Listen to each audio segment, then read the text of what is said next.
The Pentagon Challenge is the hardest challenge in Football Manager. Starting unemployed with no coaching badges and Sunday League experience, your goal is to win the Champions League on all 5 continents. But as a 7-time Streamer Showdown winner and Football Manager world record holder, I should breeze through all that, right? Right. It's safe to say a save like this is well out of my English non-league comfort zone, so as a precaution, I've pre-graded my manager's hair so we can pretend it wasn't caused by stress later in the save, created the worst set of attributes in FM history, and I'm ready to go on an adventure. So strap yourself in, subscribe to the channel and turn your notifications on, leave a like if you haven't already, and let me know down in the comments how many seasons you think it will take for me to win all 5 trophies.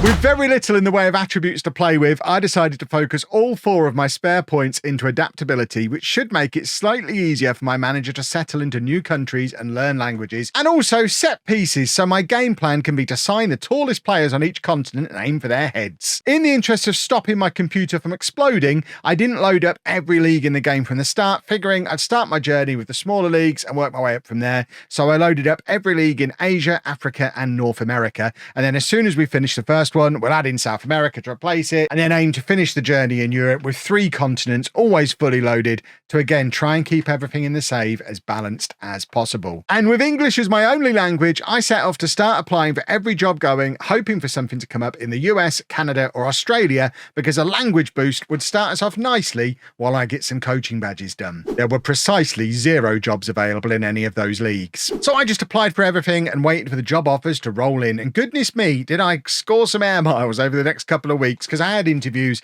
in South Korea, China, Japan, Malaysia, South Africa and Indonesia before I finally got a job offer from Milford FC in the South African 2nd tier. Milford are newly promoted to the 2nd tier and the media predict will go straight back down again, but we do somehow have one of the best players in the league, 30-year-old striker Mike Gamady, who earns more than double what our next highest player does and over 10% of our total wage budget. So the job is simple: build the team around him and hope he scores enough goals to keep us up before his 1-year contract runs out. The club were already well over their wage budget when I arrived, so if I was going to be able to do my usual transfer wheel of dealing, we'd have to shift some players out first. But there were a lot of promising young players in the development centre, or at least promising by Milford standards, so we might not need to do loads of transfers. I promoted all of them to the first team squad and somehow managed to convince the board to let me go even further over the wage budget to sign a 38-year-old right back who played 1 game for South Africa 12 years ago on almost as much money as Gamady, and a young winger on loan before they cut me off completely. But I'm actually pretty happy with the squad and they seem to fit rather nicely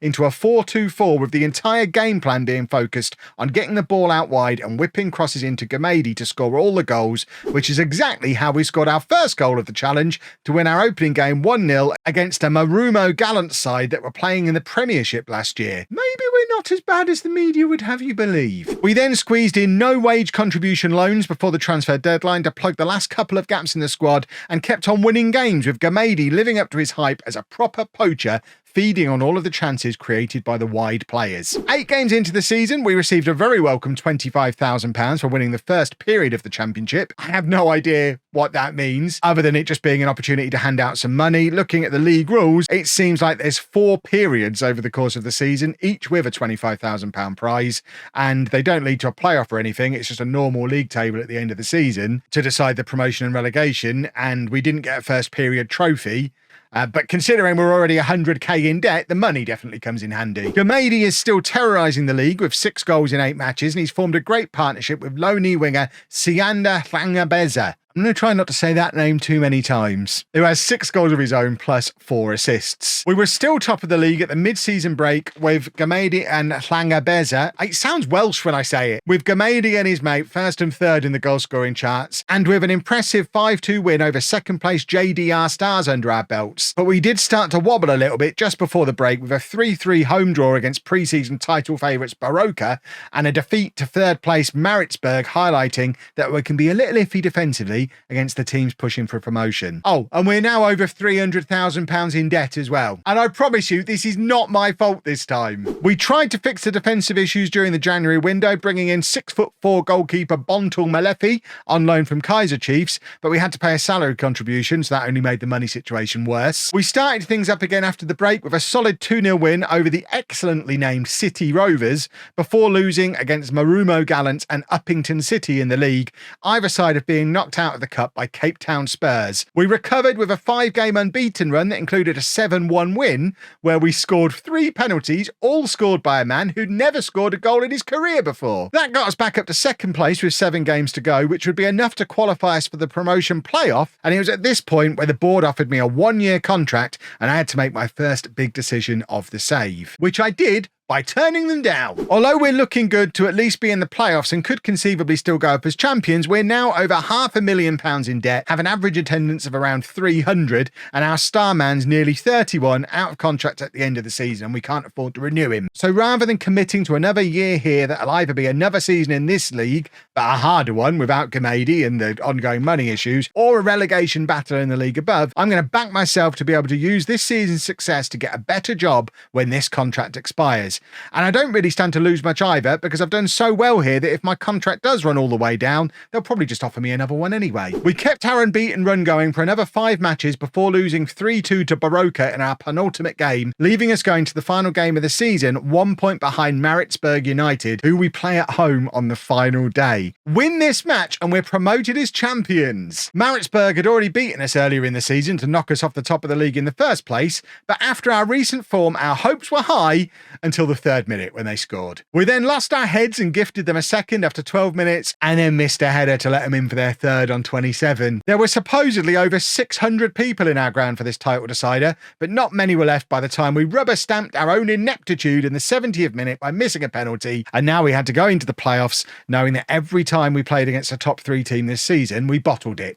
Which is ideal in the playoffs. The playoff mini-league sees us face off against Swallows, who finished 15th in the Premiership, and Kasrick Stars, who were second behind us for the first half of the season before we both fumbled our form, but we have beaten them both times we've played them, so fingers crossed. Our first match was at home to Swallows, with Gamady opening the scoring after 26 minutes before Swallows equalised at the start of the second half, and Hlanga Beza nodded in the winner at the far post on 75 minutes. We then thumped Kasrick Stars 5-1 away before losing to Swallows, leaving us going into the final match just needing to avoid defeat at home to a Kasrick Stars team we'd already comfortably beaten 3 times this season. And everything was going to plan with us 2-0 up at half-time before we decided to make things interesting, letting Kasrick score twice and have another disallowed in the second half before holding on for victory and promotion.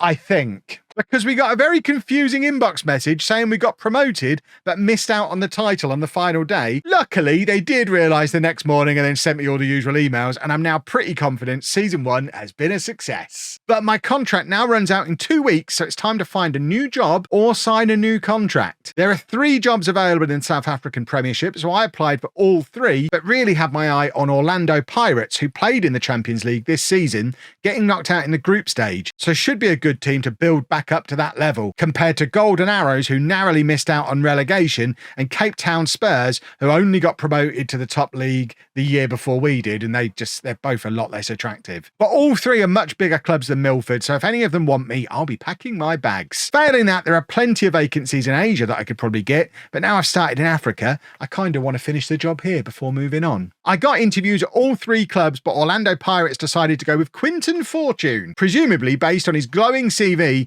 that includes being reserves coach at Cardiff, Manchester United under-23's assistant manager, a coach at Reading, and most recently assistant manager of Deportivo Guadalajara in Mexico. New enemy unlocked. I had more joy with Cape Town Spurs though, who despite having a trophy cabinet as empty as their name would suggest, are the next biggest available job, and they offered me a 1-year contract, a nice little pay rise, and instructions to finish mid-table next season, which based on some quick Kev maths is exactly where they finished this season, 8th in a 16-team league, so as long as I don't make them worse than they already are, I should do enough to either earn a longer deal or a move on to another bigger club. And fingers crossed they'll also let me do some more of of my coaching badges because Milford wouldn't let me go beyond my National C licence because they were worried I'd leave them for a bigger club if I did more. How'd that work out for you, Milford? And it looks like we've got a solid base to work with at Cape Town, with some very talented young players at the club for us to build around, most notably the brilliantly named Luke Bartman, who's already a 4-star current ability player at 18 years old, and 22-year-old 6'4" centre-back Rushwin Dortley, who I'm sure I'm going to get on swimmingly with. My best coaching attributes are still set pieces and working with youngsters, so it feels like I'm made for this squad of players, which is just as well, because there's no money here either, but at least they've got a few more fans through the door with their attendances in the 1 to 2,000 range, and plenty more good young players down in the dev centre to build a young team that should hopefully be able to challenge for a Champions League spot. I decided to stick with what had been working at Milford tactically, so our 4-2-4 system meant it was pretty easy to sell Special Meduna to Kaiser Chiefs for a club record 115,000 when they came knocking, and with so many good youngsters at the club, I didn't feel the need to go out and spend the money straight away. Adding a couple of decent free transfers and building the attack around Bartman and Ashley Cupido, plus Liam Byrne, who'd spent all of last season on loan at Uppington City in the second tier, and Schwab Martin in midfield, and of course, big Rushwin Dortley at the back for our set-piece threat. The media weren't amused with my lack of transfer activity though, predicting an 11th place finish for us, but at least we got out of Milford, who have some of the longest odds I've ever seen in FM and are almost guaranteed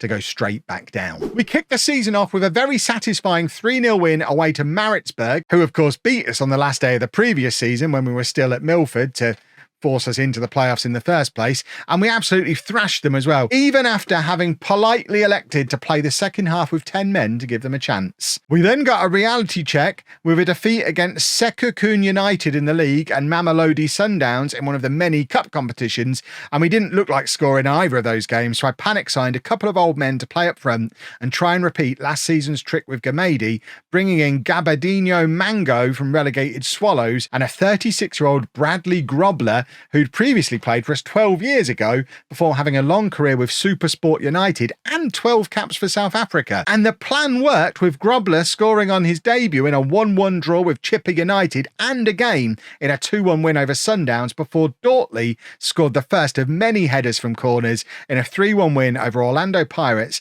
to let them know what they missed out on by not hiring me. And we also got a big win over Royal AM to leave us second in the league after 6 matches. We kept our good form going through the first half of the season, and by the mid-season break we were still third in the league behind Kaiser Chiefs and Orlando, and with only 2 teams qualifying for the Champions League we needed to step things up in the second half of the season. Cupido was top scorer in the league, so we had the firepower to do it, but youngster Bartman had realised how good he was and requested a transfer, so if anyone meets his agreed price we lose out on one of the best young players in South African football for just £275,000. Thankfully we survived the January window without anyone meeting that asking price, which is certainly good for us on the pitch if far from ideal off it, because we've once again managed to run up £500,000 of debt in just 6 months, and now Rushwin Dortley also wanted to leave to go to a bigger club. But we came back from the mid-season break on fire, winning 10 of our 11 remaining matches and reaching the semi-final of the South African Cup, leading us to what theoretically should be a Champions League qualification spot, but the end of season came and went with no notification that we were actually in it, but we were above the green line, so surely nothing could go wrong. In the end, it was nearly the end of July before we knew for sure that we'd qualified. We never did get a notification or any indication on the league table, but we were in the hat for the first round, and I consider that a good sign. Summer was all about trying to keep the squad together, in particular Bartman and Dortley, both of which we'd need to have any chance in the Champions League. And I hoped we would have a chance in the Champions League. The final was scheduled to be played here in South Africa, and Mamelodi Sundowns made it all the way to the semi-finals last season, whilst finishing 5 points behind us in the league, so we're better than them. Transfer-wise, we did very little other than wish Grobler well in his retirement. He was second top scorer for us last season, so the youngsters are going to need to step up and replace his goals, because there's no money to spend. We started the season well with some big wins in the league, including one over champions Kaiser Chiefs and one that was an 8-1 win over newly promoted again Swallows, who probably wish they hadn't bothered. And we comfortably made it through the Champions League first round, beating Bantu FC 13-1 over 2 legs. Insert Banter FC joke here. Do you see what I did there? I'm happy with that one. Rushwin Dortley really started to assert his dominance from corners with 5 goals in his first 8 matches, and both Cupido and Bartman were almost at a goal a game, along with Mango, who was close to 2 goals a game on average. But most importantly, we survived another window without losing any of our young stars, and with the form we're in, we were ready to attack the rest of the season. And attack it we did, cruising through to the Champions League group stage with a 6-1 aggregate win over Al Ittihad Tripoli, and winning the first trophy of the save, which was the MTN 8, which I think is like a fancy charity shield where the top 8 teams from the previous year all kind of play each other and then we win. But you know what? A trophy's a trophy. We're literally called Spurs. We will take any trophy that is on offer to us. And we continued winning in the league, hitting the top of the table after 6 matches with 6 wins from our first 6 games. By the time the January transfer window came around, we were doing so well that Dortley and Bartman no longer wanted to leave, and we were even able to spend some of the money we'd been hoarding on a new striker, Etiosa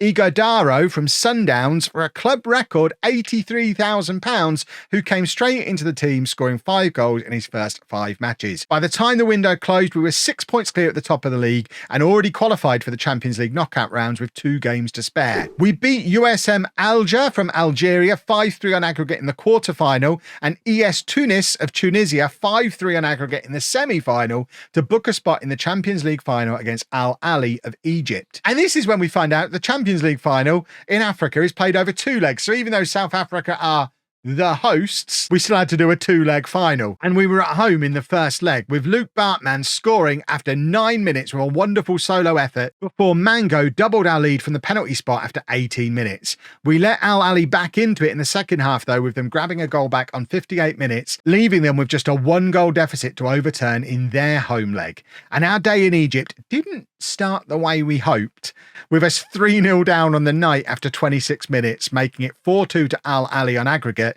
and us with a mountain to climb. We got back into it just before half-time through joint top scorer Mango, but he got injured in the process, which left us without our 66-goal strike partnership of Mango and Cupido in the second half. Both of them were injured, and we needed an equaliser, which finally came in the 93rd minute through Riaz Nel, who made it 4-4 on aggregate and sent the game straight to penalties. With 2 of the first 3 penalties missed, the shootout also finished 4-4 and went into sudden death, with Liam Burns scoring our 6th before Al Ahly missed theirs, and we'd somehow won the African Champions League at the first time of asking in the most unlikely of circumstances, meaning step 1 of the Pentagon challenge is complete. Also, while all this was going on, we'd also won the Premiership for the first time in the club's history, and it was time for me to look for a new job. But you know me, folks, I like to play Football Manager as realistically as possible, so I wasn't going to just quit on the spot. We've built a great team here at Cape Town Spurs, and I'd be really sad to leave behind the likes of Cupido, Dortley, Bartman and Byrne. And plus, the club have been really good to me, letting me go all the way up to my Continental C licence